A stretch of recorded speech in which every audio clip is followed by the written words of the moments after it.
భీముడికి 1000 ఏనుగుల బలం ఎలా వచ్చిందో మీకు తెలుసా? చిన్నప్పటినుంచే భీముడి బలం చూసి అసూయతో రగిలిపోయిన దుర్యోధనుడు భీముడిని ఎలాగైనా చంపేయాలని గంగా నది దగ్గర పాండవులు కౌరవులు కలిసి ఆడుకుంటున్న సమయంలో దుర్యోధనుడు భీముడు తిన్న అన్నంలో కాలకూట విషం కలిపేస్తాడు. ఆ విషం ప్రభావంతో భీముడు స్పృహ కోల్పోగానే కౌరవులు భీముడి కాళ్లు చేతులు కట్టేసి నదిలో పడేస్తారు. నీటిలో మునిగిపోయిన భీముడు నేరుగా అడుగున ఉన్న నాగలోకానికి చేరాడు.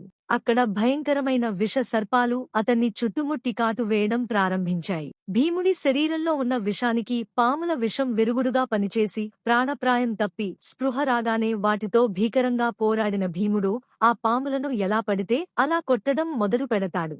ఆ గందరగోళానికి నాగరాజు వాసుకి మరియు మహర్షి ఆర్యకుడు అక్కడికి వస్తారు.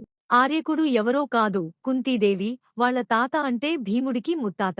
తన మనవడిని చూసి ఆనందంతో మురిసిపోయి భీముడి ముందుకు 8 మెరిసే అమృత పాత్రలు తెప్పించాడు. ప్రతి పాత్రలో 1000 ఏనుగుల బలానికి సమానమైన శక్తినిచ్చే అమృతం ఉంది అని చెప్పగా భీముడు అవన్నీ ఒక్కసారిగా తాగి 8 రోజుల పాటు గాఢ నిద్రలోకి వెళ్తాడు. ఆ నిద్ర నుంచి మేలుకున్న భీముడు 1000 ఏనుగుల బలానికి సమానమైన శక్తిని సంపాదిస్తాడు. అలా భీముడు మరింత బలవంతుడై మృత్యుంజయుడై హస్తినాపురానికి తిరిగి వచ్చాడు.